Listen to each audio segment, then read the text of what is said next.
Mi nombre es Mateo Sinclair. Tengo 35 años. Fui eliminado del testamento de mi padre el año en que lo denuncié por lo que me hizo a los 13. Mis hermanos me llamaron mentiroso durante 22 años.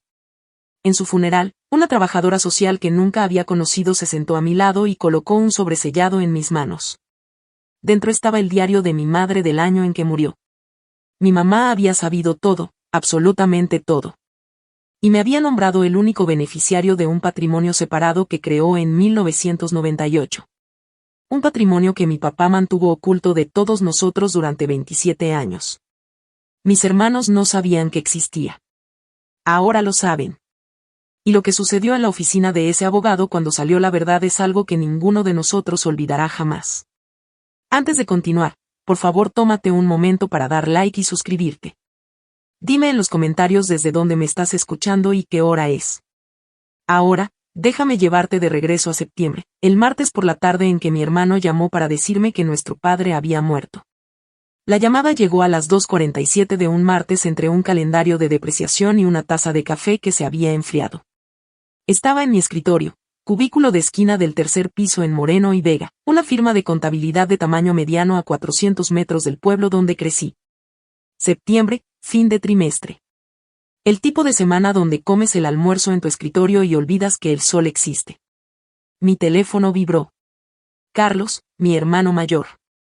No habíamos hablado en 3 años, y aún eso había sido un mensaje de voz que no devolví. Contesté de todos modos. Papá murió, dijo Carlos. Sin hola, sin cómo estás. Derrame cerebral esta mañana. Me quedé ahí con el teléfono en la mano esperando sentir algo. Nada vino. Y luego me sentí culpable por la nada. Ese fue el primer sentimiento. El funeral es el sábado, dijo Carlos. Puedes venir si quieres. Puedes venir si quieres. Como si fuera una parrillada. Como si yo fuera un vecino al que se le informaban los detalles por cortesía. Está bien, dije. ¿Está bien qué? Está bien, te escuché. Esperó más. No se lo di. Carlos siempre había confundido el silencio con la debilidad. En mi experiencia, es lo contrario. El silencio es lo que queda cuando ya has dicho todo lo que importa y nadie escuchó. Colgó antes de que pudiera decidir si decir algo más.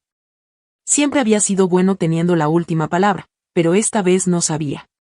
Alguien más ya la había tenido. Déjame decirte algo sobre el duelo. No siempre aparece cuando se supone que debe hacerlo. A veces envía un suplente. El mío llegó esa noche a las 11 de la noche en forma de una pregunta que no podía dejar de hacer. ¿Por qué me sentía aliviado? ¿Y qué decía eso sobre mí? Aún no lo sabía, pero la llamada telefónica era lo más pequeño que me sucedería esa semana. Tenía 400 millas y 3 días para decidir si asistir al funeral de un hombre que me había eliminado de su vida, como una partida en una declaración de impuestos. Mi apartamento estaba tranquilo, un dormitorio pequeño, encimeras limpias, un estante de libros que realmente leía. Margen, mi gata, una gata atigrada gris con problemas de confianza y una oreja torcida, dormía sobre el radiador. La había nombrado así por el lugar donde van las notas importantes. La mayoría de la gente no entendía el chiste. Eso estaba bien. Me paré en la cocina y miré lo que había construido. 9 años en Moreno y Vega, un salario decente, algunos buenos amigos, una terapeuta a la que seguía pensando llamar pero nunca lo hacía, una vida que era pequeña y tranquila y completamente mía. Abrí el cajón inferior de mi cómoda. Debajo de una pila de viejas declaraciones de impuestos. Sí, las guardo. Sí, lo sé. Había una fotografía. Mi madre sosteniéndome en el lago. 1993, yo tenía 3 años. Ella sonreía de una manera que parecía costarle algo. No había regresado a casa desde los 18 años. La última vez que estuve en esa casa, tenía una mochila sobre un hombro, y nadie salió a la puerta para verme partir. Eso también estaba bien. Me había acostumbrado a las puertas cerrándose detrás de mí. Pero había hecho una promesa una vez. Tenía 13 años y la había escrito en una carta que nadie vio jamás. Le prometí a mi madre que siempre sería el tipo de hombre que termina las cosas, que se presenta incluso cuando es difícil, que no se convierte en la persona que dijeron que era. No regresé por él. Regresé por ella. Pedí 2 días libres. Mi jefe preguntó si necesitaba más. Dije que 2 eran suficientes.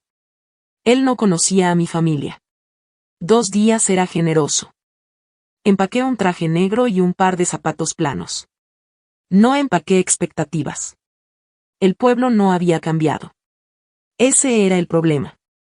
400 millas de carretera, 2 cafés de gasolinera, y luego ahí estaba. La misma torre de agua, la misma luz amarilla parpadeante en la intersección de Principal y Roble. La misma iglesia presbiteriana con el letrero al frente que siempre tenía un versículo bíblico mal escrito. Pasé por la secundaria donde me había sentado en la oficina de la consejera a los 13 y dije las palabras en voz alta por primera vez. Pasé por la tienda de autopartes que mi padre había administrado durante 26 años, donde todos lo llamaban Gerardo y pensaban que era un tipo estupendo. Pasé por la gasolinera donde Carlos solía trabajar en los veranos.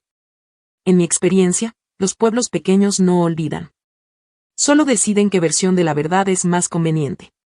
Me registré en el Motel Pinares en la Ruta 9, a 3 millas fuera del pueblo.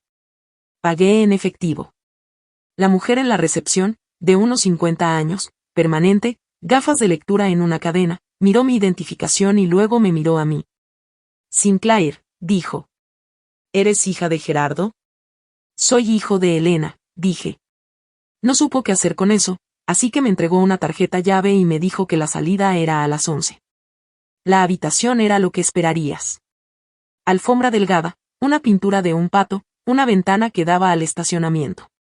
Me senté en el borde de la cama con mi abrigo todavía puesto y escuché el zumbido de la máquina de hielo a través de la pared. A 4 millas de distancia, la casa donde crecí estaba llena de gente haciendo cazuelas y contando historias sobre mi padre. Mi nombre no surgiría. Me habían borrado de la narrativa años atrás. Eliminaron mis fotos de la pared, saltaron mi nombre en las fiestas. Yo era el hijo que no existía. Apagué la luz y me acosté en la oscuridad a 4 millas de esa casa y a toda una vida de distancia del niño que la había dejado. La iglesia olía a lirios y cera para muebles. Nunca he confiado en los lirios desde entonces. Sábado por la mañana, 9, Iglesia Metodista Gracia, la misma iglesia donde mis padres se casaron, donde se celebró el funeral de mi madre, y ahora donde mi padre yacía en un ataúd cerrado rodeado de arreglos florales de personas que pensaban que lo conocían. Unas 60 personas. Llegué temprano y me senté en el último banco cerca de la puerta. Viejo hábito. Siempre saber dónde está la salida. Carlos llegó con un traje oscuro que no le quedaba del todo bien, caminando como caminan los hijos mayores en los funerales, como si ya estuvieran a cargo. Me dio un asentimiento, del tipo que le darías a un compañero de trabajo que pasaras en el pasillo. Beatriz vino después vestida de negro, apretando pañuelos antes de necesitarlos. Me miró desde el otro lado de la iglesia, sostuvo mi mirada por medio segundo, luego se dio la vuelta y puso su brazo alrededor de su esposo. Tomás entró último, 32, todavía moviéndose por las habitaciones como si no estuviera seguro de pertenecer a ellas. Me vio. Por un momento, dio un paso hacia mi banco. Luego Carlos atrapó su brazo y lo dirigió hacia adelante. Beatriz pronunció el elogio. Nuestro padre era un hombre de principios, dijo. Creía en la familia por encima de todo. Lo dijo con la barbilla en alto y la voz firme, y pensé, ¿tú crees eso? ¿De verdad crees eso? Me quedé quieto y dejé que las palabras me lavaran como el clima. Las personas pasaron junto al ataúd. Algunos me miraron. Una vecina anciana le susurró algo a la mujer a su lado. No me esforcé por escucharlo. Ya conocía el guión. Se presentó. ¿Puedes creerlo? Después de todo. Gerardo Sinclair se veía más pequeño en el ataúd de lo que recordaba. Siempre lo hacen.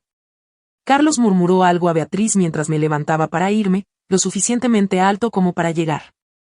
Siempre tuvo talento para hacer que las cosas se trataran de ella misma. Y luego, cuando llegué a la puerta, una mujer que nunca había visto antes se sentó a mi lado. No se presentó de la manera en que la mayoría de la gente lo hace. Dijo mi nombre como si hubiera estado practicándolo. ¿Eres Mateo? No una pregunta, una declaración. Tenía tal vez 64, 65 años. Cabello plateado recogido hacia atrás, gafas, Manos que temblaban ligeramente cuando las puso en el banco entre nosotros. Llevaba un cardigan azul que había sido planchado. Tu madre me pidió que te encontrara, dijo en voz baja. Todo en la habitación se fue muy lejos. Mi nombre es Margarita Calvillo. Fui trabajadora social en este condado durante 31 años. Conocí a tu madre. Ella vino a mí en octubre de 1998. Hizo una pausa. 2 semanas antes de fallecer. No podía hablar. Mi mandíbula estaba haciendo algo involuntario. Mis manos agarraron el borde del banco. Margarita metió la mano en su bolso y sacó un sobre grande, grueso, sellado. En el frente y escritura a mano, reconocí de la manera en que reconoces tu propio latido del corazón. La cuidadosa letra cursiva de escuela católica de mi madre. Para mí Mateo cuando sea seguro. Sus instrucciones fueron claras. Margarita dijo, cuando Gerardo Sinclair muera, entrégale esto a Mateo. Solo a Mateo. Colocó el sobre en mis manos. He llevado esto durante 27 años. Me alegro de que haya terminado. Se levantó. No preguntó si tenía preguntas. No explicó más. Alisó su cardigan, asintió una vez, y salió de la iglesia sin mirar atrás. Me quedé ahí sosteniendo el sobre con ambas manos. Era más pesado de lo que debería haber sido. O tal vez ese era yo. Si alguna vez has amado a alguien que te hizo sentir loco por recordar lo que sucedió, conoces las matemáticas de las que estoy hablando. Pasas años preguntándote si inventaste todo. Y luego alguien te entrega la prueba de que no lo hiciste. No lo habría ahí. Algunas cosas no las abres en una habitación llena de personas que pasaron 22 años llamándote mentiroso. Aún no lo sabía, pero ese sobre era más pesado que cualquier cosa que mi padre hubiera dejado atrás. La casa había sido repintada 2 veces desde que me fui. Pero el piso aún crujía en los mismos lugares, como si recordara quién había caminado allí. Fui al velorio porque eso es lo que haces. Te presentas, te paras cerca del café, dejas que la gente te diga cosas. La sala estaba llena. Platos de cazuela llenaban el mostrador de la cocina. Alguien había puesto servilletas de papel con cruces. Beatriz me encontró junto al fregadero. No tenías que venir, ¿sabes? Nadie te esperaba. Lo dijo en el mismo tono que usaba con sus alumnos de segundo grado. Gentil, instructivo, absolutamente segura de la jerarquía. Lo sé, dije. Carlos cruzó la cocina con un plato de comida que no estaba comiendo. El abogado va a leer el testamento el próximo jueves. No estás en él, solo para que sepas. Eso también lo sé, dije. Esperó a que me estremeciera. No lo hice. La gente piensa que ser excluido de un testamento es lo peor que un padre puede hacer. Nunca han estado en una familia donde el testamento es un arma. Mi padre me eliminó en 2003 frente a mis hermanos la semana después de que dije la verdad. Esto es lo que sucede, dijo. Cuando traicionas a tu familia, quiso decir esto es lo que sucede cuando dejas de estar callado. Tomás se acercó con un vaso de agua. Aquí, dijo, entregándomelo. Luego más bajo. Lamento todo. Carlos miró. Tomás retrocedió como un perro que había sido atrapado en el mueble. Miré alrededor de la habitación. Cada pared, cada estante. Las fotos familiares sobre la chimenea habían sido reorganizadas años atrás. Cada foto mía había desaparecido, como si hubiera sido borrado con una esponja. Carlos dijo que no estaba en el testamento. Lo dijo como si fuera una amenaza. No sabía que era un alivio. Gracias por estar aquí conmigo. Si estás disfrutando esta historia, ¿te gustaría dar like y suscribirte? Piénsalo como acercar una silla. Eres bienvenido a esta mesa. Me senté en el borde de la cama del motel y sostuve el sobre de la manera en que sostienes algo que podría cambiar tu vida, es decir, con cuidado y con ambas manos. La máquina de hielo zumbaba a través de la pared. Afuera, un camión salió del estacionamiento y sus faros barrieron el techo. Busqué las tijeras en mi bolsa de artículos de tocador y corté el sobre por la parte superior. Limpio, preciso, de la manera en que abro todo. Soy contador. Incluso mis crisis están organizadas. 3 elementos adentro.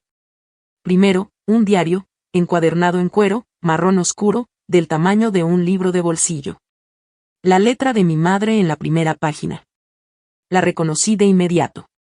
La misma mano que había escrito mi nombre en bolsas de almuerzo y permisos escolares hace 30 años. Segundo, un documento legalizado, copia certificada. El encabezado decía, Fideicomiso irrevocable de Helena Harper Sinclair, establecido el 15 de agosto de 1998. Fiduciario Servicios Fiduciarios Vista al Lago, único beneficiario, Mateo Helena Sinclair.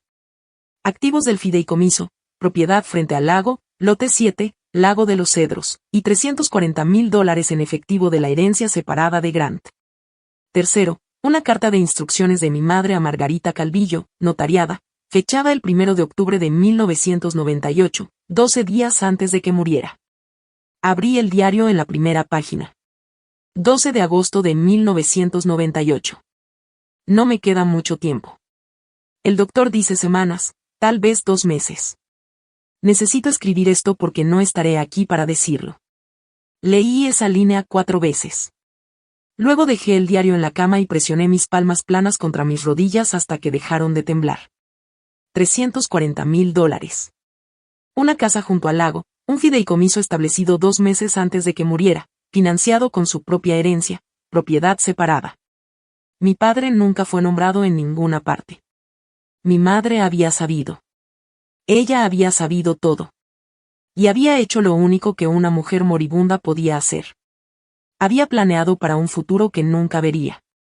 Y esa era solo la primera página. La letra de mi madre era pequeña y precisa, el tipo de caligrafía que enseñaban en las escuelas católicas en los años 70. Cada letra deliberada, cada palabra elegida. Leí 3 entradas más esa noche con mis zapatos todavía puestos y la lámpara de la mesita de noche arrojando un círculo amarillo sobre la colcha. 20 de agosto de 1998. Mateo ya no se sienta en su regazo. Solía hacerlo. No se estremece exactamente. Es más como si fuera a otro lugar. Conozco esa mirada. Yo misma la usé hace 30 años en la casa de mi propio padre. Dejé de respirar por un momento. Luego pasé la página. 1 de septiembre de 1998. Conduje a Aguas Claras hoy. Le dije a Gerardo que era el oncólogo. No preguntó cuál. Me reuní con un abogado de sucesiones llamado Ricardo Puente. Le pregunté sobre fideicomisos irrevocables. Me los explicó en español sencillo. Me cayó bien. Le dije que necesitaba proteger el dinero que era mío antes del matrimonio. La casa del lago de mis padres y el efectivo que me dejaron. Dijo que se podía hacer. Dije que tenía que hacerse antes de octubre.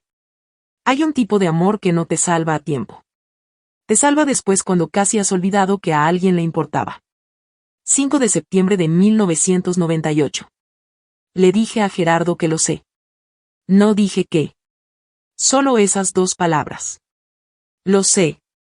Se puso blanco. Salió de la habitación. No me preguntó qué quería decir. Eso me dijo todo. No sales de una habitación a menos que tengas miedo de lo que viene después. Cerré el diario. Ella lo había confrontado, no con acusaciones, no con abogados, sino con 2 palabras, y él había respondido alejándose.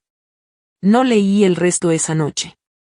Mi madre había escrito esto mientras el cáncer devoraba su cuerpo, mientras su esposo caminaba por la misma casa fingiendo que nada estaba mal, mientras su hijo de 8 años dormía en el pasillo. Ella había visto lo que yo aún no podía nombrar. Y había comenzado a contar los días, no los de ella, sino los míos.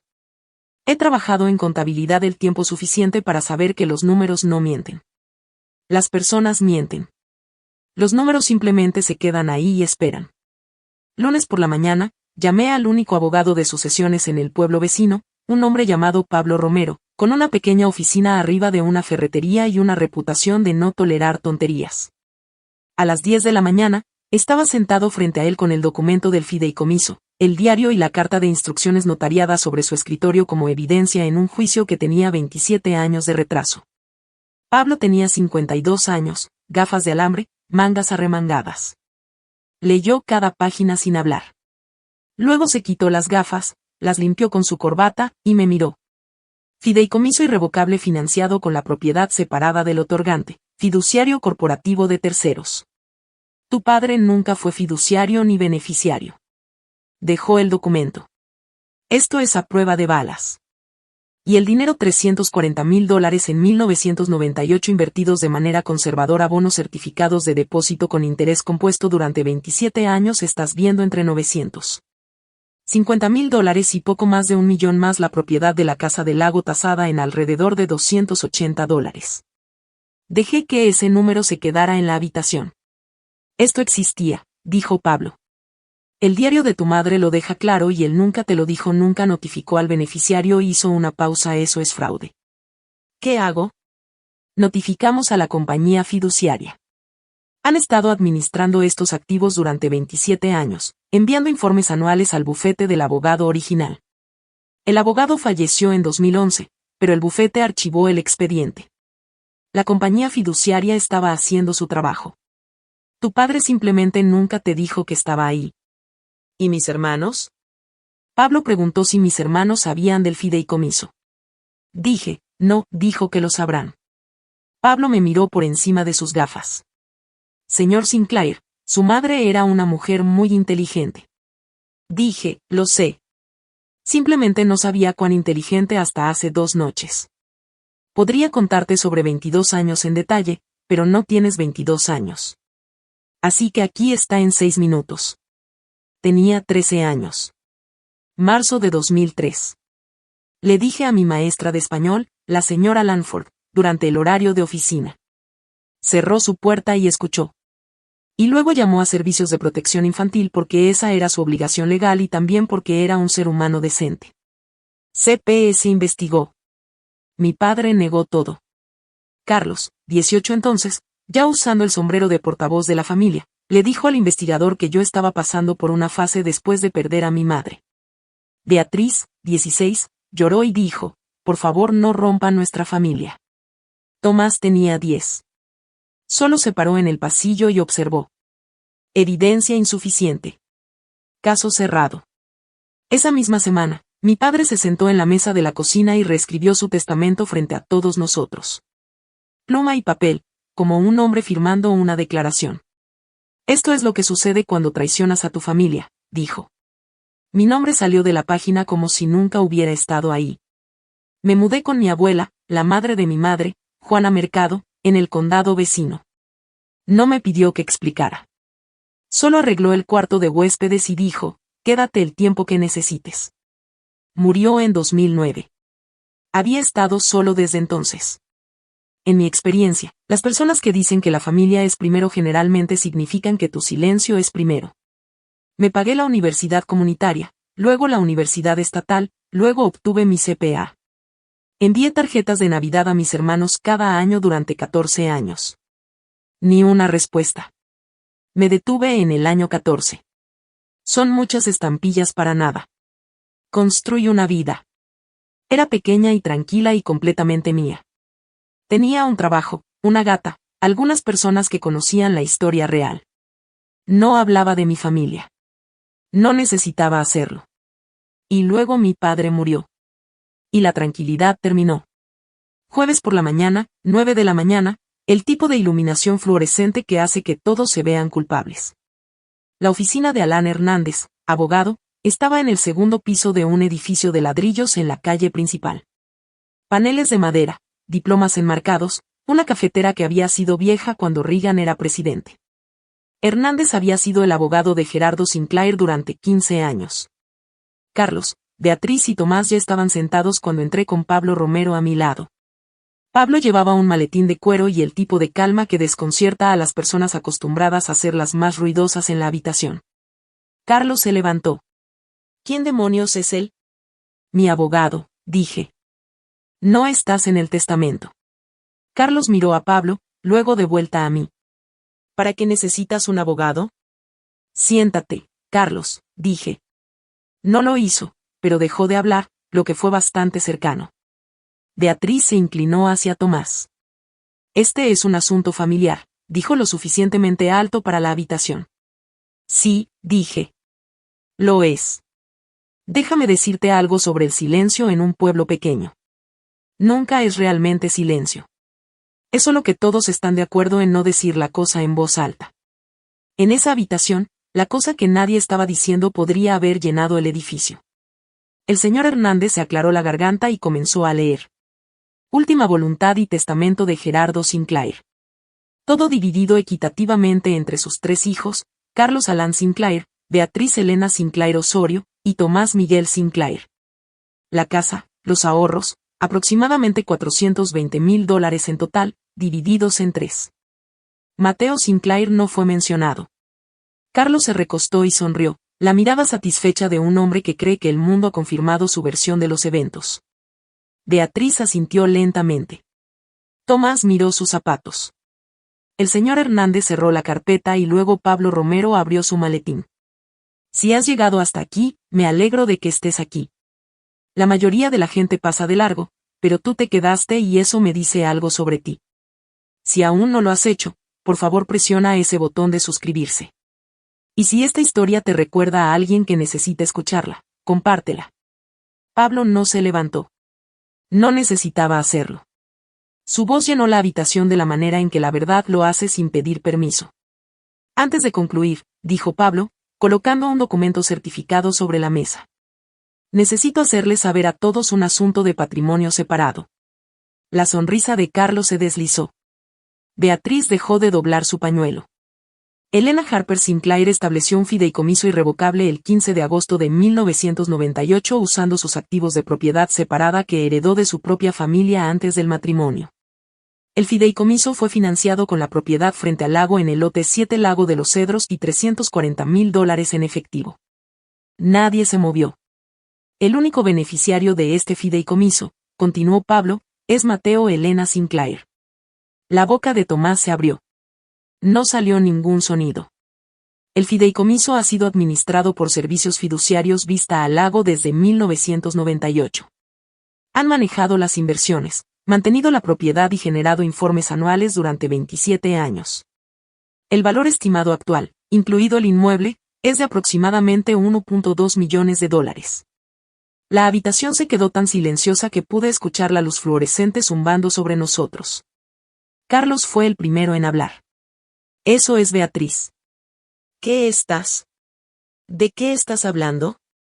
Tomás solo miró el documento sobre la mesa como si fuera algo vivo. Pablo continuó, constante como un metrónomo.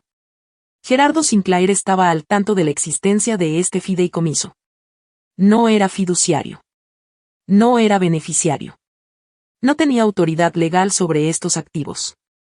Su falta de divulgación del fideicomiso a su beneficiario durante un periodo de 27 años constituye fraude bajo la ley de sucesiones.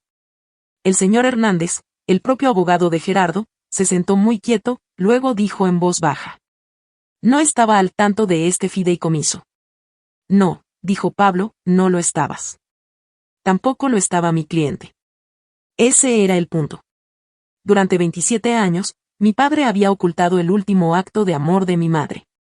Y ahora, en una habitación con mala iluminación y café amargo, el secreto había salido. La cara de Carlos hizo algo que nunca había visto antes. Se reorganizó de arrogante a asustada en menos de 3 segundos. Se alejó de la mesa. Esto es una estafa. Ella lo armó. Señaló con un dedo hacia mí. Siempre ha sido una manipuladora. Pablo no parpadeó. Los documentos están certificados por el fiduciario y archivados en la oficina del registrador del condado. Tu madre estableció este fideicomiso con la asistencia de un abogado independiente, Ricardo Puente, que ahora está fallecido, pero cuyo bufete todavía tiene el papeleo original. Estos no son alegatos. Esto es un hecho. Carlos se volvió hacia el señor Hernández. ¿Vas a dejar que esto se mantenga? Hernández extendió sus manos. Solo manejé el patrimonio de tu padre, Carlos. No tenía conocimiento del fideicomiso separado de tu madre. Este es un instrumento legal independiente. Beatriz tenía ambas manos planas sobre la mesa como si estuviera tratando de evitar que flotara. Mamá no lo haría, ella no habría dejado todo solo a uno de nosotros. Hablé por primera vez desde que Pablo había comenzado. No dejó todo. Dejó su propiedad separada a mí. La casa en la que crecieron. Los ahorros. Ese es el patrimonio de papá. Ese es de ustedes. Los 3. No voy a tocarlo. ¿Por qué tú? La voz de Carlos se quebró en la segunda palabra. ¿Por qué no todos nosotros? Podría haber respondido. El diario lo explicaba claramente, pero algunas preguntas se responden solas si las dejas estar el tiempo suficiente. Y Carlos, por una vez, necesitaba sentarse en el silencio que me había forzado durante 22 años. No dije nada. Tomás me miró a través de la mesa. No estaba enojado. Estaba haciendo las matemáticas. Las mismas matemáticas que yo había hecho en la habitación del motel. Si mamá estableció esto para Mateo antes de morir, entonces mamá sabía algo. Y si mamá sabía, no terminó el pensamiento. No tuvo que hacerlo. Carlos preguntó por qué yo. Lo sabría pronto. Beatriz lloró de la manera en que una represa se rompe. Todo a la vez y en la dirección equivocada. Lo había estado conteniendo desde que Pablo empezó a hablar, y ahora salió. El tipo de llanto que es menos sobre tristeza y más sobre el sonido que hace una persona cuando el piso desaparece. Entonces, mamá sabía, dijo. Su voz era alta y delgada. Sabía y no nos lo dijo. No protegió. Se detuvo a mitad de la oración como si hubiera chocado contra una pared que ella misma había construido. No protegió. Las palabras vinieron más lentas ahora. A ti, no, dije. No lo hizo. Se estaba muriendo, Beatriz. Tenía cáncer de ovario. Etapa 4. Tenía semanas. No podía protegerme y no podía luchar contra él y no podía sobrevivir lo suficiente para ver una sala de juicios. Mantuve mi voz nivelada. Así que hizo lo único que pudo. Apartó dinero y lo escribió todo. Beatriz tenía el rímel hasta la barbilla. No lo sabía. Lo juro, Mateo, no lo sabía. No quería saber. Eso es diferente. La habitación contuvo la respiración. Tomás, tranquilo. Tomás habló por primera vez desde que se anunció el fideicomiso. ¿Es por esto que papá nunca habló de la familia de mamá? ¿Por qué nunca fuimos a la casa del lago? Sí. ¿Y el fideicomiso? ¿Lo hizo porque sabía lo que él te hizo? Sí. Tomás se recostó en su silla y miró al techo de la manera en que los hombres lo hacen cuando están tratando de no desmoronarse en público. Beatriz susurró, Mateo, lo siento. Dejé que las palabras se quedaran en la mesa entre nosotros. Lo siento, 4 letras. 22 años tarde. Te escuché, dije. Pero lo siento es una palabra, Beatriz. Te tomó 22 años encontrarla. Voy a necesitar más que una palabra. Ella asintió. No discutió. Eso era nuevo. Lo siento. Lo dejé quedarse ahí como un cheque del que no estaba seguro si se haría efectivo. Algunos hombres, cuando pierden, se quedan callados. Carlos no era ese tipo de hombre. Se paró en la puerta de la oficina legal con las llaves de su camioneta en la mano, su cara roja desde la línea de la mandíbula hacia arriba, y dijo lo que sabía que diría porque Carlos nunca me había sorprendido ni una vez. Voy a pelear esto. Ella manipuló a mamá en su lecho de muerte. Contrataré a mi propio abogado y destrozaré ese fideicomiso. Pablo no levantó la vista de los documentos que estaba organizando. Ese es tu derecho. Pero debo decirte, un fideicomiso irrevocable financiado con propiedad separada administrado por un fiduciario corporativo durante 27 años con una carta de instrucciones notariada y un rastro de papel certificado es uno de los instrumentos legales más fuertes en la ley estatal. Impugnarlo sería costoso y casi seguramente sin éxito. Carlos se volvió hacia mí. Siempre tuviste que ganar, ¿verdad? No gané nada, Carlos. Mamá me lo dio. Hay una diferencia. Estaba muriendo. Estaba drogada. No sabía lo que estaba firmando. Tenía cáncer de ovario, Carlos, no demencia. Contrató a su propio abogado. Firmó frente a un notario y 2 testigos. Su mente fue lo último en irse. Me miró de la manera en que me había estado mirando desde que tenía 13 años, como si fuera un problema que podía resolver mirándolo con suficiente intensidad. La pusiste en contra nuestra, dijo. Tenía 8 años. Hay un tipo de ira que no se trata de lo que has perdido.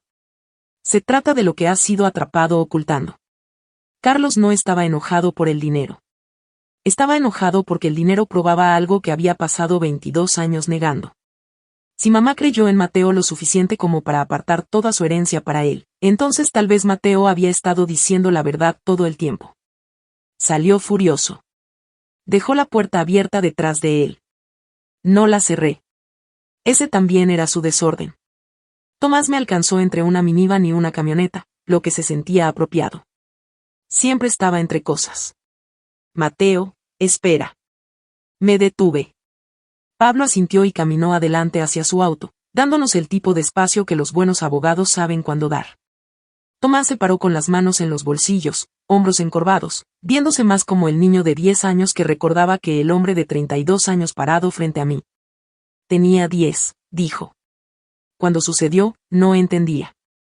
Papá solo dijo que estabas enojado y que inventaste algo por atención porque mamá murió. Le creí porque era papá. Lo sé. Debí haberte preguntado. Cuando crecí, debí haber llamado. Deberías haberlo hecho. Hizo una mueca. No lo suavicé para él. Había pasado 22 años siendo suave con las personas que debieron haber sido suaves conmigo. Y no había cambiado nada. No lo sostengo en contra del niño de 10 años, dije. Lo sostengo en contra del hombre de 25 años que aún no levantó el teléfono. Asintió. Lo tomó. Eso contaba para algo. ¿Puedo? Tragó. ¿Puedo leer el diario de mamá algún día? Lo miré por mucho tiempo. Vi rastros de nuestra madre en su rostro, la mandíbula, la forma en que sus ojos se movían cuando estaba pensando. Todavía no, dije. Está bien. Pero preguntaste. Eso importa. Casi sonrió. No llegó del todo, pero el intento fue honesto. Mateo, por lo que vale, se detuvo, empezó de nuevo. Lamento haber sido demasiado joven y luego demasiado viejo para hacer las preguntas correctas. Esa es la cosa más honesta que alguien en esta familia me ha dicho jamás. Caminó de regreso hacia el edificio. Lo vi irse y pensé, tal vez, pero no hoy. Tomás fue el único que preguntó sobre el diario. Recordé eso después. Esa noche en la habitación del motel con las paredes delgadas y la máquina de hielo zumbando, mi madre me habló desde 27 años atrás. Había estado racionando el diario unas pocas páginas a la vez. De la manera en que racionas el agua cuando no sabes cuánto durará el camino. Pero esa noche, después de la lectura del testamento, después de la cara de Carlos y las lágrimas de Beatriz y la disculpa silenciosa de Tomás, necesitaba su voz. 3 de septiembre de 1998. Le estoy dejando todo lo que tengo a Mateo. No porque lo ame más, sino porque Gerardo se asegurará de que no obtenga nada más. Los otros lo tendrán a él. Tendrán la casa, las fiestas, el nombre de la familia. Él no tendrá a nadie. Esto es todo lo que puedo darle. Lo leí 2 veces. Luego presioné el diario contra mi pecho y miré la mancha de agua en el techo. 10 de septiembre de 1998. Le pedí a Margarita Calvillo que guardara el sobre. Lloró cuando le dije por qué. Prometió. Le creo. Margarita es el tipo de mujer que mantiene las promesas incluso cuando le cuestan algo. Necesito ese tipo de mujer ahora. 15 de septiembre de 1998. Le dije a Gerardo que lo sé. No dije que sé, solo lo sé. Se puso blanco. Salió de la habitación sin decir una palabra. No preguntó qué quería decir. Esa fue toda la confirmación que necesitaba. Un hombre sin nada que ocultar hace preguntas. Gerardo no hizo ni una sola. Mi madre muriendo de cáncer. Pesando 98 libras, sentada frente al hombre que lastimó a su hijo y diciendo 2 palabras que lo hicieron salir de la habitación. Si te has quedado conmigo hasta aquí, creo que ya sabes lo que había en ese sobre. Pero la última página, esa es la que lo cambió todo. Aún no estaba listo para ella. La estaba guardando de la manera en que guardas el último capítulo de un libro que te hizo sentir menos solo. Apagué la lámpara en la oscuridad. Casi podía escuchar sus bolígrafos rasguñando la página. Carlos llamó a las 6 de la mañana. Siempre había confundido la urgencia con la autoridad. No vas a obtener ese dinero, dijo. No. Buenos días. Mamá estaba enferma. No estaba pensando con claridad. Lo probaré. Ya estaba vestido, sentado en el escritorio del motel con mi café y un blog legal donde había escrito una lista de cosas que necesitaba hacer. Hablar con la compañía fiduciaria, hacer tasar la propiedad, llamar a mi oficina. La lista era ordenada. Mis mañanas siempre lo eran. Fue diagnosticada con cáncer de ovario. Carlos, no demencia. Contrató a su propio abogado en un pueblo diferente con su propio dinero. Firmó frente a un notario y 2 testigos. Estaba pensando más claramente que cualquiera de nosotros. La pusiste en contra de esta familia. Carlos, tenía 8 años. Silencio. Puedes creer lo que necesites creer, dije. Pero ese fideicomiso fue revisado por un fiduciario corporativo durante 27 años. No va a desaparecer porque estés enojado. Colgó. Terminé mi café. Déjame decirte cómo reconocer a un hombre que ha perdido el control. No se queda callado. Se vuelve más ruidoso. Comienza oraciones con y no puedes. Confunde el volumen con el poder. Carlos había sido la persona más ruidosa en cada habitación desde que tenía 18 años. Había funcionado con los amigos de nuestro padre, con sus compañeros de trabajo, con Beatriz y Tomás. Nunca había funcionado conmigo. Pablo llamó a las 9. La compañía fiduciaria había confirmado todo. 27 años de informes trimestrales, estados de inversión, pagos de impuestos sobre la propiedad, todo archivado.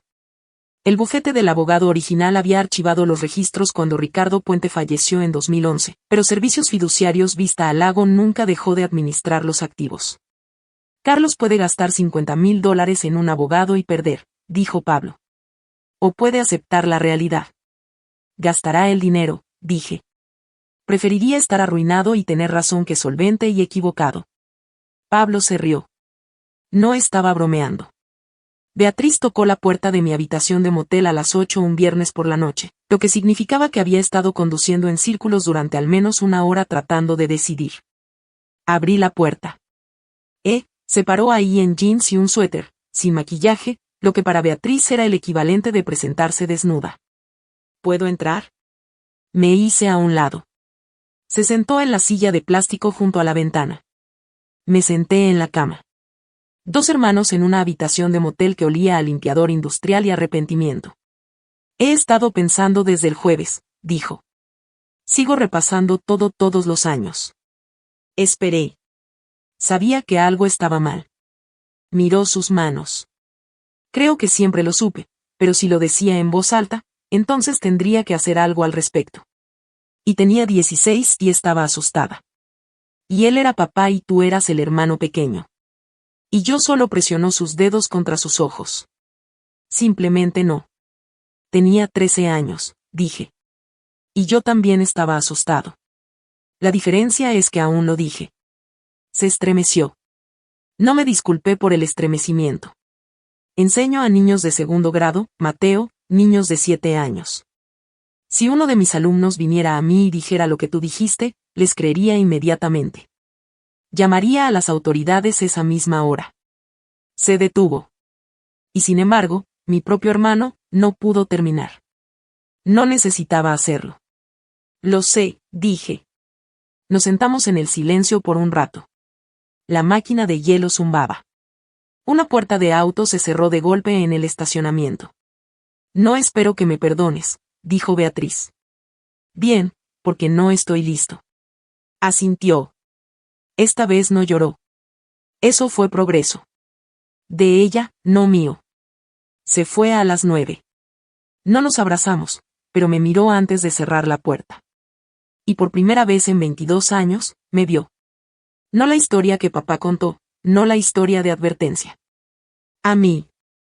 La casa del lago estaba exactamente donde ella dijo que estaría. Lote 7, Lago de los Cedros. Como un alfiler puesto en un mapa hace 27 años y nunca movido.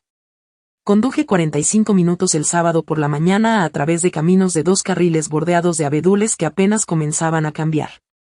Pablo había arreglado que la compañía fiduciaria enviara una llave. La administradora de la propiedad, una mujer jubilada llamada Doris, que vivía 3 lotes más allá, había estado manteniendo el exterior durante años. Saludó desde su porche cuando entré. La casa era pequeña, construida a principios de los 60 por mis abuelos, los padres de mi madre, como un lugar de verano. Revestimiento de cedro, molduras verdes, un porche con mosquitero frente al agua. La pintura estaba cansada, pero los huesos eran buenos. Abrí la puerta principal. El aire adentro estaba quieto y fresco, de la manera en que se pone el aire en las casas donde nadie vive pero alguien se preocupa. Servicios Fiduciarios Vista al Lago había pagado a Doris para evitar que las tuberías se congelaran y que el techo goteara. Habían hecho su trabajo. En la repisa sobre la chimenea de piedra, 2 fotografías enmarcadas. Mi madre de joven parada en este mismo porche, entrecerrando los ojos al sol. Mi abuela con un sombrero de jardín, riendo. Nadie había estado en esta habitación en 27 años. Caminé por la cocina. 2 dormitorios, un baño con una bañera con patas, un armario con toallas comidas por polillas. Todo era viejo y limpio y paciente. Me senté en el porche y miré el lago.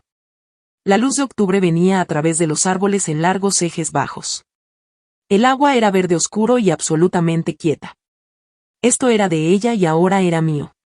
Y se había asegurado de eso mientras contaba los días que le quedaban mientras el cáncer devoraba su cuerpo mientras su esposo caminaba por su casa fingiendo que el mundo estaba bien. Traje el diario conmigo. Aún no había leído la última página. La estaba guardando. Abrí la última página de la manera en que abres una puerta frente a la cual has estado parado durante 27 años. Estaba sentado en el porche. El lago estaba quieto. Los árboles estaban haciendo esa cosa que hacen a principios de octubre. Quemándose desde los bordes hacia adentro como si estuvieran tomando una decisión. 2 de octubre de 1998. Tengo tal vez 2 semanas. Puedo sentirlo. El dolor tiene una forma ahora y es más grande que yo. Mateo, si estás leyendo esto, significa que él se ha ido y tú sobreviviste. Lamento no poder hacer más. Debí haberlo dejado antes. Lo siento, pero necesito que sepas. Te creí antes de que dijeras una palabra. Una madre sabe. Te vi cambiar y supe que te cambió y cargaré ese fracaso a mi tumba. Debí haberlo detenido. Debí haberte tomado y conducido toda la noche y nunca mirar atrás. No lo hice. Estaba enferma y estaba asustada y estaba equivocada. Aparté esto para ti porque lo necesitarás. No el dinero. La prueba. La prueba de que alguien te vio. Que alguien te eligió. Te elegí. Te elijo siempre. Mamá. Cerré el diario. Lo sostuve contra mi pecho con ambos brazos. De la manera en que sostienes a un niño. La letra de mi madre. La voz de mi madre. No pudo salvarme mientras estaba viva. Así que me salvó desde la tumba. Ese es el tipo de madre que era la mía. Lloré de la manera en que no había llorado desde que tenía 8 años. Fuerte y abierto y feo y libre. Al lago no le importó.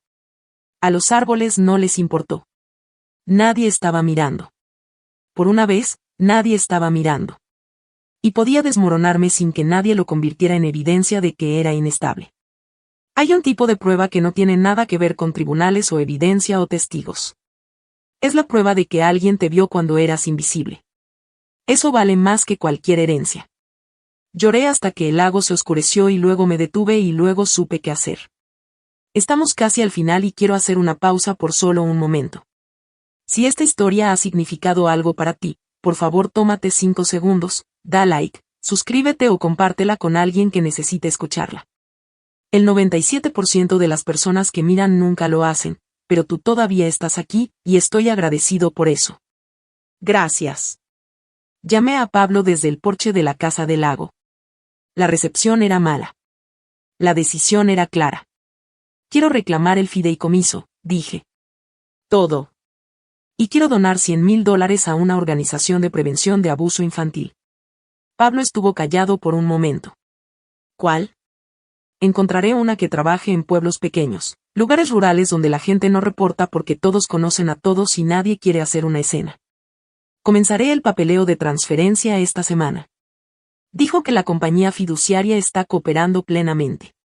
Han estado esperando un reclamo válido durante años. ¿Y Carlos? Su abogado revisó los documentos del fideicomiso ayer.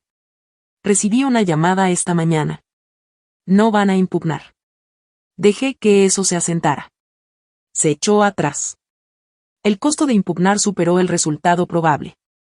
Un fideicomiso irrevocable con un fiduciario corporativo y 27 años de administración limpia. Ningún juez en el estado lo revocaría. Carlos se echó atrás, no porque me creyera, porque era más barato dejar de pelear. En mi familia, eso contaba como crecimiento. Me senté en los escalones del porche y observé a una garza cruzar el lago baja y lenta. El aire olía a agujas de pino y tierra húmeda. Mi padre había dejado su patrimonio a sus 3 hijos leales. Leales. Esa es una palabra que hace mucho trabajo pesado en una familia como la mía.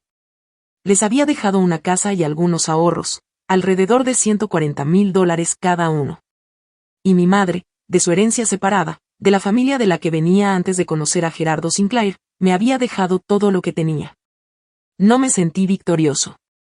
Me sentí de la manera en que te sientes cuando has estado conteniendo la respiración durante años y finalmente exhalas. No feliz, no triste, solo terminado.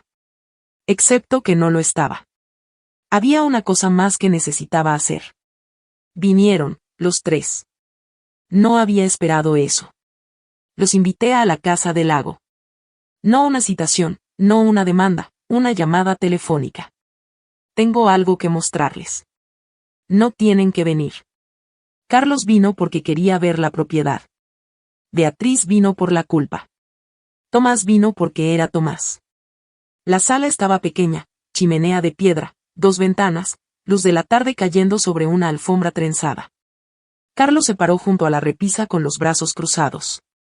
Beatriz se sentó en el viejo sofá. Tomás se apoyó contra el marco de la ventana. Me paré en el centro de la habitación con el diario en mis manos.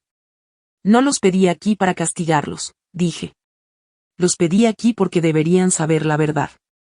No la versión de papá, no la versión del pueblo, no la versión que se dijeron a sí mismos durante 22 años para dormir por la noche. Carlos cambió su peso. Beatriz presionó sus labios juntos. Mamá vio lo que me pasó. Lo escribió. Nombró lo que vio de una manera que nadie podía pretender que era algo más. Y luego se aseguró de que cuando él se fuera, yo sabría que ella me creyó. No voy a leerles todo el diario. La mayor parte es entre ella y yo, pero voy a leerles la última página. Hice una pausa porque necesitan escuchar lo que su madre dijo sobre su padre con su propia letra 2 semanas antes de morir. Carlos miró la chimenea. Beatriz agarró sus rodillas. Tomás me miró y asintió, un pequeño asentimiento constante, como un hombre preparándose para algo que sabe que viene. Sostuve el diario abierto. Quiero que escuchen esto de la manera en que yo lo escuché. Y comencé a leer. Leí las últimas palabras de mi madre en voz alta en la casa en la que creció. 27 años después de que las escribiera. 2 de octubre de 1998. Tengo tal vez 2 semanas. Puedo sentirlo. Mi voz era firme. Había practicado esto no en voz alta sino en mi cabeza una y otra vez. De la manera en que ensayas algo que tiene que caer exactamente bien. Mateo, si estás leyendo esto, significa que él se ha ido y tú sobreviviste. Lo siento. No pude hacer más. Debí haberlo dejado antes. Lo siento. Tomás estaba llorando. Lágrimas silenciosas. Del tipo que ruedan sin permiso, pero necesito que sepas. Te creí antes de que dijeras una palabra. Una madre sabe. Beatriz tenía ambas manos sobre su boca. Sus ojos estaban grandes y húmedos y viejos. Te vi cambiar, y supe que te cambió, y cargaré ese fracaso a mi tumba. Carlos estaba mirando el piso. Su mandíbula estaba apretada. Sus brazos ya no estaban cruzados. Colgaban a sus lados como si no supieran a dónde ir. Aparté esto para ti porque lo necesitarás. No el dinero. La prueba. La prueba de que alguien te vio. Que alguien te eligió. Te elegí. Te elijo. Siempre. Mamá. Silencio. El tipo de silencio que no necesita ser llenado. El tipo que se llena solo. Nadie habló durante mucho tiempo. 1 minuto completo. Tal vez 2. El lago hacía pequeños sonidos a través de los mosquiteros de las ventanas. Carlos finalmente, muy silenciosamente. ¿Dijo algo sobre nosotros? Cerré el diario. Los amaba a todos. Cada entrada los menciona por nombre. Los amaba.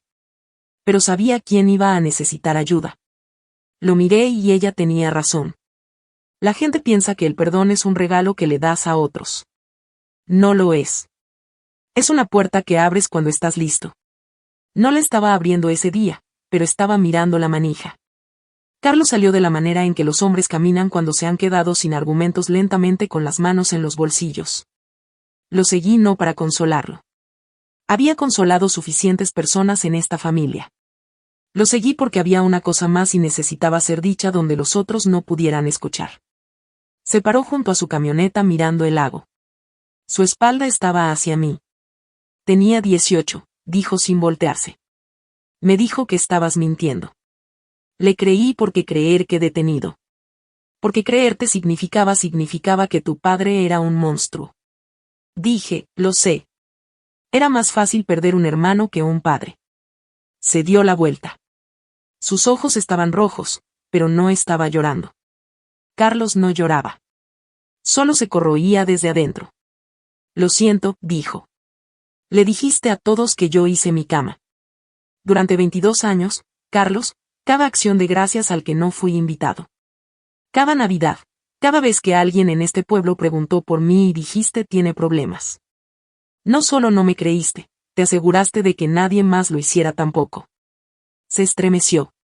Lo sé, dijo. Lo siento. No deshace 22 años de eso. Lo sé, pero te escuché. Me miró. Realmente miró de la manera en que podría haberme mirado en 2003 si hubiera sido un tipo diferente de hermano. El tipo que hace preguntas antes de elegir lados. No era ese hermano. Tal vez nunca lo sea.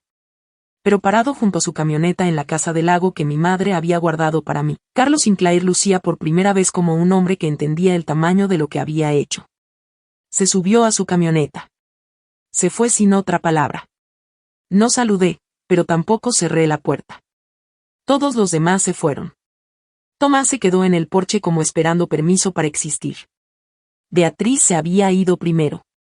Un pequeño saludo desde la ventana del pasajero de la camioneta de Carlos. No amigable, no hostil, solo un reconocimiento de que algo había cambiado y no había descubierto qué hacer con ello todavía. Tomás se apoyó contra la barandilla del porche. La luz estaba volviendo ámbar. El lago se estaba volviendo dorado. ¿Puedo volver?, preguntó. ¿A ver la casa? Puedes. No de inmediato, pero eventualmente. Asintió. Quiero leer el diario. Cuando estés listo para compartirlo. Lo pensaré. Nos paramos ahí, dos hermanos en un porche que pertenecía a una madre que ambos habían perdido. Yo a los 8, él de una manera diferente, más lenta. El tipo de pérdida que sucede cuando alguien reescribe la historia tantas veces que olvidas que había una original. Lamento haber sido demasiado joven y luego demasiado viejo para hacer las preguntas correctas, dijo. Ya dijiste eso. Lo sé. Lo siento más ahora. Casi sonreí. Nombraste a tu gata Margen. Dijo, te escuché mencionarlo en el velorio. Esa es la cosa más de contador que he escuchado. Tiene el nombre del lugar donde van las notas importantes. Se rió. Un sonido corto de sorpresa como si hubiera olvidado que eso era algo que podíamos hacer. Reír en el mismo espacio como personas que compartían sangre e historia y una madre que los había amado a ambos. Vete a casa, Tomás. Sí. Se alejó de la barandilla. Está bien. Caminó al auto de Beatriz. A mitad del patio, se volvió. Mateo. Sí. Me alegro de que hayas regresado. Se fue con Beatriz. Me quedé en el porche solo. Pero por primera vez en 22 años, solo no significaba olvidado. El papeleo tomó 2 semanas. 27 años de espera, 2 semanas de formularios. Pablo me guió a través de cada firma, transferencia de activos del fideicomiso, tenencias en efectivo de $985,000 después de tarifas administrativas, escritura de la propiedad frente al lago. Lote 7, Lago de los Cedros, tasada en $283,000, todo legal, todo limpio. 27 años de interés compuesto sobre el dolor de una madre convertido en algo sólido. Me senté en el escritorio de Pablo y escribí un cheque por $100,000 a nombre de Alianza de Niños del Condado Cedro. Una organización sin fines de lucro que administraba programas de consejería y servicios de defensa para niños en comunidades rurales, pueblos pequeños. El tipo de lugares donde todos van a la misma iglesia y nadie quiere hacer un alboroto. Pablo me observó firmar. Eso es generoso. No es generoso, dije. Es necesario. Alguien debería haberlo hecho por mí. No discutió. Carlos no impugnó. Su abogado lo confirmó por escrito. Sin fundamentos, sin caso, sin acción. Carlos recibiría su parte del patrimonio de Gerardo, aproximadamente $140,000. Y eso fue eso. También Beatriz. También Tomás. Mi padre dejó a sus hijos una casa y algo de dinero. Mi madre me dejó la verdad. Sabía cuál importaba. Empaqué mi bolso en el Motel Pinares por última vez. La habitación se veía igual que el día en que había llegado. Alfombra delgada, pintura de pato, vista del estacionamiento. Pero yo no era el mismo hombre que se había registrado hace 10 días con un traje negro y sin expectativas. Me paré en la ventana y miré el pueblo. No regresé por esto. Pero no lamento que haya sucedido. Mi madre había planeado durante 27 años darme algo que mi padre pasó 27 años tratando de quitarme. Prueba de que fui visto, de que me creyeron, de que importaba. Firmé el cheque de donación en el escritorio de Pablo. Dijo, eso es generoso. Dije, es necesario. Alguien debería haberlo hecho por mí. No le dije a nadie en el pueblo. No tenía que hacerlo. Los pueblos pequeños no necesitan periodistas. Tienen filas de cajas en las tiendas de comestibles. En una semana, la historia había viajado de la manera en que las historias lo hacen en lugares donde la gente conoce los segundos nombres de los demás. Silenciosamente al principio, luego con impulso. ¿Escuchaste sobre el chico Sinclair? Su madre le dejó un fideicomiso. El que dijeron que era mentiroso. Aparentemente no. No me involucré con ello. No corregí a nadie ni di entrevistas ni publiqué nada en línea. La verdad tenía su propio horario. Siempre lo había tenido. En mi último día completo, conduje al cementerio. No había visitado la tumba de mi madre en años. Estaba en el pueblo que había dejado, y dejar significaba dejar todo, incluso la lápida. La parcela era pequeña. Elena Harper Sinclair, 1962 a 1998. Amada madre. Gerardo había elegido la inscripción, Amada madre. Había acertado en esa parte, al menos, incluso si había pasado los próximos 27 años demostrando que no lo decía en serio. Puso un ramo de margaritas de la tienda de comestibles en la piedra. Las margaritas eran sus favoritas. Recordé eso de la manera en que recuerdas cosas de cuando tenías 8 años. En destellos, no en oraciones completas. Me senté en la hierba durante 1 hora. No dije nada. No necesitaba hacerlo. Ella ya había dicho todo en el diario. Solo estaba sentado con ella. En mi experiencia, la verdad no te libera de la manera en que la gente dice que lo hace. Solo detiene la mentira. Y a veces, después de 27 años, eso es suficiente. Pasé por la casa familiar una última vez camino a la carretera. Carlos estaba en el patio delantero cortando el césped. Vio mi auto. Yo lo vi. Ninguno de los dos saludó. Nos miramos a través del parabrisas y por un segundo fuimos solo 2 personas que habían sobrevivido al mismo hombre. Luego giré hacia la carretera y no miré atrás. El viaje a casa tomó 6 horas. Lo más largo que había conducido hacia algo en lugar de alejándome de ello. La carretera se abrió pasando la línea del condado. 4 carriles, cielo abierto, estaciones de radio que no conocían el nombre de mi familia. Bajé las ventanas aunque era octubre y demasiado frío para ello. Quería sentir el aire. En algún lugar alrededor de la 3:00 hora, llamé a mi amiga Delia. Era el tipo de amiga que no preguntaba por qué llamabas a las 2 de la tarde un miércoles. Solo contestaba. Está hecho. Dije, ¿cómo te sientes? Pensé en ello. Realmente pensé en ello de la manera en que rara vez me permitía pensar en los sentimientos porque los sentimientos eran un lujo que no había podido permitirme durante 22 años como si finalmente estuviera al día con mi propia historia, dije. Delia estuvo callada por un momento. Bien. Ahora ven a casa y alimenta a tu gata. Me ha estado enviando mensajes. No tiene pulgares. Tiene actitud. Lo suficientemente cerca. Me reí por primera vez en 10 días. Una risa honesta. El tipo que no verifica primero para ver quién está mirando. Me estacioné en mi complejo de apartamentos a las 8:30 de la noche, mismo lugar de estacionamiento, mismas escaleras, misma puerta con el número ligeramente torcido. Margen estaba en la mesa de la cocina, que sabía que no se le permitía, mirándome con el desdén particular de una gata que ha sido alimentada por el vecino y encontró la experiencia por debajo de ella. Estoy de vuelta, dije. Parpadeó lentamente. Gato 4, noté. No dejes que vuelva a suceder. Todo en el apartamento estaba exactamente de la manera en que lo había dejado. Pero yo no era la misma persona que había cerrado la puerta hace 10 días. Puse el diario en el estante junto a la fotografía de mi madre sosteniéndome junto al lago. Dos cosas que me había dejado. Una que podía sostener, una que podía sentir. 3 semanas después, volví a mis hojas de cálculo. Los números todavía no mentían. Y por primera vez en mucho tiempo, tampoco mi familia. Me senté en mi escritorio en Moreno y Vega. Mismo cubículo de esquina, mismo zumbido fluorescente. Una compañera de trabajo preguntó cómo estuvo mi tiempo libre. Cosas de familia, dije. Asintió y no presionó. Los buenos compañeros de trabajo son como las buenas cercas. Respetan la línea de propiedad. El jueves, llamé a una terapeuta, no a la que había estado pensando llamar durante 3 años. Una nueva recomendada por Delia. Su nombre era la doctora Russo. Y su primera cita disponible era en 2 semanas. No estoy en crisis, le dije a la recepcionista. Solo creo que es momento. Lo era. Lo había sido durante 22 años. Pero no llegas a sanar en un cronograma que tenga sentido para otras personas.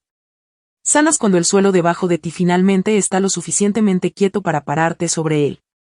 Tomás me envió un mensaje de texto un domingo por la noche, una foto de un atardecer sobre un tramo plano de carretera. Sin palabras. Le envié de vuelta un pulgar arriba. No era mucho. Era un comienzo. Una tarjeta llegó de Beatriz la semana siguiente. Sobre blanco simple, su letra de maestra al frente. Adentro, una nota corta. Comencé terapia. Pensé que debería saber. Aún no respondí, pero no la tiré. La puse en el cajón con la fotografía. Carlos. Silencio. Lo acepté de la manera en que había aceptado todo de Carlos, sin sorpresa y sin expectativa. Llamé a un contratista sobre la casa del lago. Un hombre llamado Walter que vivía en el siguiente pueblo y venía recomendado por Doris, la administradora de la propiedad. ¿Cuánto trabajo necesita? Pregunté. Dijo, necesita amor. Dije, tengo tiempo. Tomás envió un atardecer. Beatriz envió una tarjeta. Carlos no envió nada. Estaba bien con los 3. Escribí la carta a mano. Soy contador. Escribo todo a máquina. Pero esta merecía tinta. Me senté en mi mesa de cocina un sábado por la mañana con una taza de café y una hoja de buen papel de carta, del tipo que compras en una librería y nunca usas porque la ocasión nunca parece correcta. Esta era la ocasión. Estimada señora Calvillo, 27 años es mucho tiempo para mantener una promesa. La mayoría de la gente no mantiene promesas durante 27 días. Usted mantuvo una por una mujer que no podía verla hacerlo. Sostuvo ese sobre a través de mudanzas y fiestas y años que se convirtieron en décadas. Y cuando llegó el momento, me encontró. No tenía que hacerlo. Nadie habría sabido si no lo hubiera hecho. Pero lo hizo. Quiero que sepa que importó. Todo. El sobre, el diario, el fideicomiso, el hecho de que mi madre confió en usted y usted fue digna de ello. Voy a arreglar la casa del lago. Voy a plantar margaritas en el jardín delantero porque a mi madre le gustaban. Y voy a poner su nombre en la placa de dedicación de una donación que hice, si me lo permite. Usted merece ser recordada por esto. Gracias, Margarita, por llevar lo que debe haber sido tan pesado durante tanto tiempo. Mateo Sinclair. Doblé la carta. Dirigí el sobre. Caminé a la oficina de correos a 2 cuadras de mi apartamento y la puse en el buzón. Mi madre no pudo salvarme, pero sabía de alguien que cargaría el peso hasta que fuera el momento de dejarlo. Y Margarita lo había hecho durante 27 años sin reconocimiento, sin pago, sin que nadie supiera. Lo hizo porque le había prometido a una mujer moribunda. Y Margarita Calvillo era el tipo de persona que lo decía en serio cuando decía sí. Lo envié por correo un martes y luego preparé café y me senté en mi mesa de cocina e hice algo que no había hecho en 27 años. Me sentí seguro. Vuelve mañana. Dejaré la luz del porche encendida. La casa del lago estuvo terminada en abril. Pintura fresca, verde salvia, el color que había sido cuando mi madre era joven. Nuevos mosquiteros en el porche, las tablas del piso lijadas y selladas, la misma vista que mi abuela había amado, y su hija después de ella, y ahora yo. Conduje un sábado por la mañana con Margen en un transportín en el asiento del pasajero. Se quejó los 45 minutos completos. Le dije que estaba siendo dramática. No estuvo de acuerdo. El contratista, Walter, había dejado las llaves debajo del tapete y una nota. Se ve bien. Tu mamá estaría orgullosa. Nunca había conocido a mi madre, pero creo que tenía razón. Puse a Margen en el porche. Caminó el perímetro, olió cada esquina, y luego se sentó en un parche de luz del sol como si siempre hubiera vivido ahí. Los gatos son buenos en eso, reclamar un lugar como suyo sin necesitar el permiso de nadie. Preparé café en la cocina. El agua del pozo sabía a hierro y roca fría. Llevé la taza al porche y me senté en la silla que había comprado de una tienda de segunda mano en el pueblo. Una amplia Adirondack pintada de blanco, del tipo en la que puedes quedarte dormido sin querer. El lago estaba quieto. Los abedules habían vuelto verdes. En algún lugar un colimbo cantó. No regresé por la herencia. Regresé porque mi madre me pidió que fuera el tipo de hombre que termina las cosas y lo terminé. Mi padre dejó a sus hijos una casa y algo de dinero. Mi madre me dejó la verdad. Me quedo con la verdad. Guardé el diario. Lo leo. A veces cuando las tardes son largas y el agua está quieta, ella está ahí en cada página, todavía eligiéndome. 22 años es mucho tiempo para estar equivocado sobre alguien, pero es más largo cuando elegiste estarlo. Si todavía estás aquí, gracias. Te sentaste conmigo a través de todo, y eso no es poca cosa. Volveré mañana con otra historia. Siéntate conmigo de nuevo la próxima vez. Hay más té en la tetera. Gracias por escuchar. Si esta historia se quedó contigo, deja un comentario. Dime qué habrías hecho. Compártela con alguien que necesite escucharla. Y si aún no te has suscrito, bueno, la luz del porche siempre está encendida. Nos vemos la próxima vez.